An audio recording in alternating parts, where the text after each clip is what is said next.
In a move shaking both businesses and the public, Chancellor Rachel Reeves has rolled out a jaw-dropping £40 billion tax increase, the largest tax hike seen in Britain since 1993, and the main target? Employers, who'll bear the brunt with a £25 billion rise in national insurance contributions. Reeves is defending this monumental hike as a necessary step to wipe the slate clean and fix the economy she says was left in tatters by the previous Conservative government. But her justification that everything has to be paid for is not calming the storm. Instead, it's sparking fury and fear across the nation. Yeah, you're asking people to trust you, Chancellor, but you promised 30 times this year before the election to not raise taxes outside your manifesto, and you have. The circumstances that I inherited are not the ones that I chose. We inherited a huge gap between what the previous government had committed in spending and what they actually told the public about. Now, I could have swept that under the carpet and pretended it didn't exist, or try and raise a bit of money this year and a bit more next year. I didn't want to do that. I wanted to be open and honest, to wipe the slate clean, to put our public finances on a stable trajectory, to make sure that our NHS is properly funded so we can bring down those huge waiting lists with more than 7.6 million people on hospital waiting lists, and do that in a way that I felt was as fair as possible. It wasn't easy decisions yesterday. I recognise that for some businesses they'll be paying more taxes. I recognise for some of the wealthiest people in our country will be paying more taxes. But I felt they were the right decisions in the circumstances that I faced. And if other parties disagree with those tax changes, they would need to explain how they would put our public finances back on a stable trajectory, or if they would choose the path of irresponsibility that previous governments have taken over the last few years that have got us into the mess that we're in today. Reeves is adamant this budget is a one-off meant to stabilise the UK economy by covering critical costs, like £11.8 billion in compensation for infected blood scandal victims and £1.8 billion for the post office scandal. She argues that transparency in the budget will pave the way for stability and prevent future debt. But her words aren't convincing everyone, and a wave of backlash has hit from both sides of the political aisle. Former Conservative Chancellor Jeremy Hunt is among the loudest critics, calling the budget a bad day for trust in British politics. According to Hunt, Reeves's tax-heavy budget will hurt ordinary families by lowering wages, raising living costs, and inflating mortgage rates. His pointed remarks that this was the budget she wanted to do all along have set off a fierce debate about whether Reeves has broken Labour's pre-election promise not to raise taxes on hard-working Brits. With Reeves aiming £25 billion of the tax increases at employers through national insurance, Labour argues it's keeping taxes off individuals and directly targeting businesses. But experts, including the Office for Budget Responsibility, OBR, have warned that these increases will ultimately trickle down, leading to lower wages and price hikes across the board. When pressed about this impact on Sky News, Treasury Chief Secretary Darren Jones didn't hold back.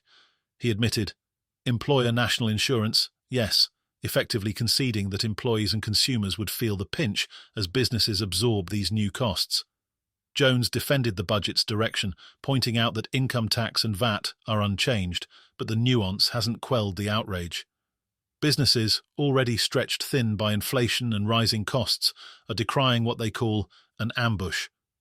For small and medium-sized companies, the new national insurance contributions could mean layoffs or wage freezes, threatening jobs and wage growth at a time when the UK economy is already fragile. The immediate reaction in the financial markets has been nothing short of dramatic. Bond yields have surged past 4.5%, their highest level in a year, and the pound has fallen by 1.2% against other major currencies, its largest drop in 18 months. The Treasury is trying to calm nerves, with Jones suggesting that markets are still haunted by memories of Liz Truss's chaotic mini-budget. He brushed off the fluctuations as a normal reaction to new fiscal measures, but investors remain skittish, sensing instability ahead. Reeves, on the other hand, remains defiant. She insists this budget is not just different from the Truss era, but better prepared, having been pre-assessed by the OBR. In contrast to the unfunded tax cuts under Truss, Reeves argues her budget is fully transparent and structured to avoid any hidden shocks. But critics, including leading economists, are doubtful. They warn that with no growth forecasts set to improve over the next 5 years, the high-tax strategy could dampen business investment and drive the economy into a cycle of stagnation. Reeves has tried to paint this budget as a transparent, responsible approach that lays the groundwork for stability. But her decision has prompted accusations that she's broken Labour's manifesto promise not to increase taxes outside of specific pledges. The backlash has been swift, with social media buzzing over what some call a betrayal of campaign commitments. Jeremy Hunt slammed Reeves for blindsiding the public, warning that this high-tax approach will lead to lower living standards and squeeze British families already under financial strain. As if the tax burden itself wasn't enough, social care providers have warned that the budget may push critical services into crisis. Non-profit organisations in the sector, including major care and hospice providers, are bracing for what they say could be an unaffordable hit from the increased national insurance contributions. Jim Kane, CEO of one of the largest social care charities, revealed that his organisation faces a £12 million hike in costs, a budgetary burden he says they can't shoulder without cutting services. Hospice UK echoed the sentiment, calling on Reeves to introduce exemptions or emergency funding to offset the impact on the sector. Their plea to the government is clear. Without support, they may have no choice but to reduce services to Britain's most vulnerable populations. Reeves has so far allocated £600 million to social care, but many in the sector warn that this figure is inadequate given the widespread funding gaps and workforce shortages already plaguing social care. As Reeves attempts to defend her decisions, social care providers are calling for immediate reform and exemptions to prevent an impending collapse. With so many care providers relying on charitable donations rather than taxpayer funding, the sector is left particularly vulnerable to Reeves's budget. Vic Rayner, head of the National Care Forum, criticised the government's lack of focus on social care, stating, "This budget does little to recognise the vital role social care plays in the lives of millions." The pressure on Reeves to respond is mounting. For many, the increased costs in social care are a red line. Reeves's budget, while aimed at transparency, risks triggering a crisis in the very system Labour pledged to support. Across Britain, families dependent on these services are worried they'll pay the ultimate price for this high-stakes tax strategy.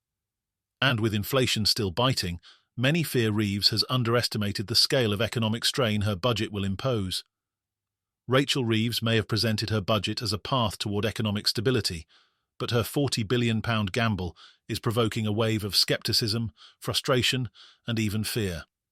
While Labour argues that this one-off budget clears the Conservative cause debts and funds essential services, critics warn that it risks sacrificing growth and public trust in the process. As business owners calculate the costs and social care providers brace for impact, Reeves has drawn a clear line in the sand, and it's one that's dividing the nation. If you're following this dramatic saga and want the latest updates on Reeves's controversial budget, hit subscribe, give us a like, and stay tuned, because this financial drama is just getting started.